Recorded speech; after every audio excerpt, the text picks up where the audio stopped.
Next definition है commutator की। Late G B ए group, जी कोई ग्रुप है, इसके दो एलिमेंट ए बी लेते हैं, तो ए बी का कमोटेटर हमारे पास बराबर होता है A B A inverse B inverse के। अगर आपके पास ए बी अगर कम्यूट होते हैं तो फिर उसका कमोटेटर हमेशा आइडेंटिटी आएगा। कमोटेटर सब ग्रुप ऐसा सब ग्रुप जी का ऐसा सब ग्रुप होता है जो कि ग्रुप जी के कमोटेटर से बनता है, यानी आप जी के कोई से दो एलिमेंट लेंगे और उन पे कमोटेटर की डिफिनीशन अप्लाई करेंगे, उससे जो सेट आता है ये सब ग्रुप जी का सब ग्रुप बन जाता है, और इसको हम डिराइव्ड सब ग्रुप भी कहते हैं। इसको जी प्राइम से हम डिनोट करते हैं, ठीक है। नेक्स्ट थ्योरम है मेरे पास, let G is equal to A cross B, then G derived is equal to A derived cross B derived. ये रिक्वायर्ड है। अगर जी आपके पास ए क्रॉस बी के बराबर हो तो जी का जो डिराइव्ड सेट है वो ए का डिराइव्ड सेट क्रॉस बी के डिराइव्ड सेट के बराबर आएगा। Where G prime A prime B prime these are the commutator subgroup or derived subgroup of G A and B respectively. Let G व H commutator of G H belongs to G prime और G व H belongs to G, G आपके पास ए cross B के बराबर है। सी commutator में हमारे पास यानी कमोटेटर के एलिमेंट हम इस फॉर्म में लिखते हैं, then G of G H is equal to G जो है वो जी का एलिमेंट है, एच पी जी का एलिमेंट है और जी आपके पास ए क्रॉस बी के बराबर है, इसलिए हम इस जी को ऑर्डर पेयर ए बी की फॉर्म में लिख सकते हैं। एच पी आपके पास ऑर्डर पेयर की शक्ल का एलिमेंट होगा, क्योंकि ऑर्डर क्रॉस प्रोडक्ट के एलिमेंट हम ऑर्डर पेयर की शक्ल में भी लिख सकते हैं। फर्स्ट एलिमेंट पहले सेट से आता है, दूसरा ऑर्डर पेयर का दूसरा एलिमेंट दूसरे सेट से आता है, तो हम इसको फिर ऐसे लिख सकते हैं। जी की वैल्यू लिख लें order pair A B, H की वैल्यू लिख लें order pair C D. A और सी जो है वो ए से आएंगे, बी और डी जो होगा वो बी से आएगा। नेक्स्ट डिफिनीशन है कमोटेटर की, तो इसकी जो डिफिनीशन होती है फर्स्ट एलिमेंट आएगा, फिर दूसरा एलिमेंट आएगा, फिर पहले एलिमेंट का इन्वर्स आएगा, फिर सेकंड एलिमेंट का इन्वर्स आएगा। तो हमारे पास ऑर्डर पेयर ए बी आ जाएगा, ऑर्डर पेयर सी डी आ जाएगा, फिर ए बी का इन्वर्स आ जाएगा, ऑर्डर पेयर सी डी का इन्वर्स आ जाएगा, ठीक है। तो नेक्स्ट हमने जो डायरेक्ट प्रोडक्ट है उनकी मल्टीप्लिकेशन है वो यूज़ करनी है, और इन्वर्स हमने यहाँ पर ए बी का इन्वर्स यूज़ करना है। तो पहले ए बी और सी डी को हम मल्टीप्लाई करते हैं, तो जो इसकी मल्टीप्लिकेशन एलिमेंट वाइज होती है। फर्स्ट एलिमेंट पहले एलिमेंट से मल्टीप्लाई हो जाता है, दूसरा एलिमेंट दूसरे एलिमेंट से मल्टीप्लाई हो जाता है। ए बी का इन्वर्स बराबर आता है ए इन्वर्स बी इन्वर्स, और सी डी का इन्वर्स बराबर आएगा सी इन्वर्स डी इन्वर्स। तो इनको आप फिर मल्टीप्लाई कर लें तो A inverse C inverse B inverse D inverse आ जाएगा।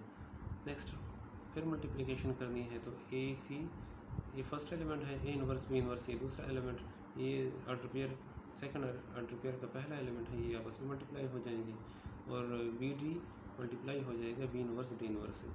तो आपको नज़र आ रहा है कि A C A inverse C inverse ये कमोटेटर ऑफ ए सी के बराबर है, और B D B inverse D inverse ये कमोटेटर ऑफ बी डी के बराबर है। लेकिन ए सी का कमोटेटर जो है वो ए डिराइव्ड का एलिमेंट है, और बी डी का कमोटेटर जो है ये बी डिराइव्ड का एलिमेंट है, क्योंकि ए और सी जो है दोनों ए के एलिमेंट हैं, इसलिए उनका कमोटेटर जो होगा वो उसके डिराइव्ड सेट ए प्राइम में जाएगा। इसी तरीके से बी डी जो है दोनों बी के एलिमेंट हैं, इसलिए इसका जो कमोटेटर होगा वो इनके डिराइव्ड सेट बी प्राइम में जाएगा।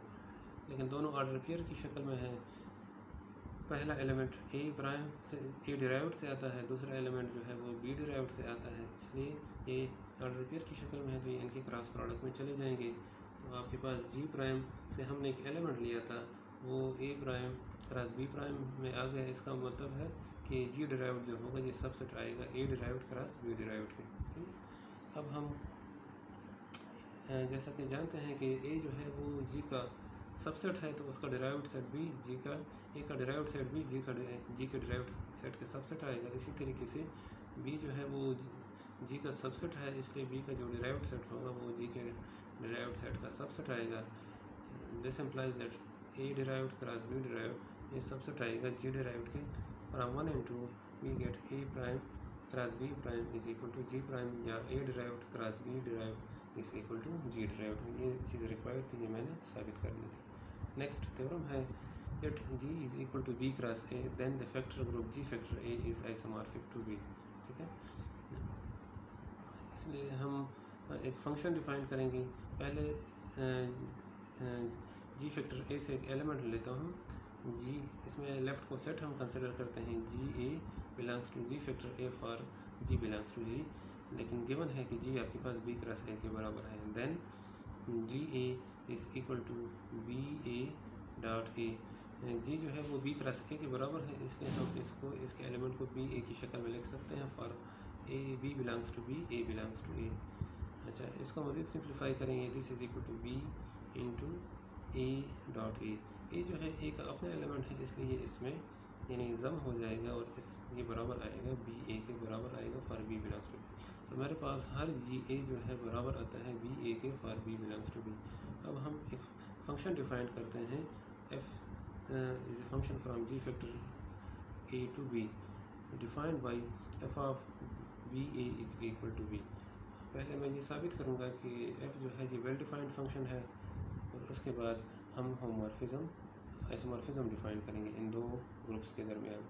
तो वेल डिफाइंड के लिए हम दो प्री इमेजेस बराबर लेते हैं। B A is equal to B prime A for B B prime belongs to B। This implies that B prime के इन्वर्स को लेफ़्ट साइड से मल्टीप्लाई कर दें तो B prime inverse B of A is equal to A आ जाएगा, and this implies that B prime inverse B is belongs to B। सही, but B prime inverse B belongs to B, क्योंकि दोनों B के element हैं इसलिए इनका product B में जाएगा by closure property. This implies that B prime inverse B belongs to A intersection B। A में भी है B में भी है तो दोनों के इंटरसेक्शन में आ जाएगा, लेकिन क्योंकि by one of previous result अगर G आपके पास A क्रॉस B के बराबर हो तो A और B का इंटरसेक्शन एम्प्टी सेट आता है। तो इसका इंटरसेक्शन जो है A B का इंटरसेक्शन एम्प्टी सेट आएगा। This implies that A prime inverse B is equal to E या B is equal to B prime. This implies that f of A B is equal to f of A prime f of B A is equal to f of B prime A।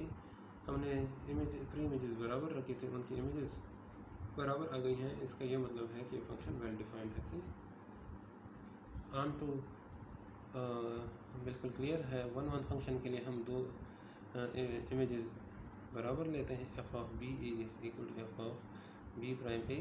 By definition of f B is equal to B prime, A को right side से multiply कर दें तो आपके पास B A is equal to B prime A आ जाएगा। हमने इमेजेस बराबर रखे हैं, उनके प्री इमेजेस बराबर आ गए, इसका मतलब ये फंक्शन 1 है। होमोमॉर्फिज्म के लिए हम G फैक्टर A से दो एलिमेंट लेते हैं B A B prime A belongs to G factor A, then f of B A dot B prime A is equal to f of, जहाँ पर आप लेफ़्ट को सेट की जो मल्टीप्लिकेशन है वो अप्लाई कर दें, is equal to B B prime of A आ जाएगा। Now using definition of f we get f of B prime of A is equal to B A। B की जगह हम f ऑफ B A लिख सकते हैं, B prime बराबर है f of B prime A के बराबर है, तो हमारे पास ये फंक्शन जो है ये होमोमॉर्फिज्म हो गया है। This so f is an isomorphism and the group G factor A is isomorphic to B। बस यहाँ पर इस लेक्चर कंप्लीट करते हैं।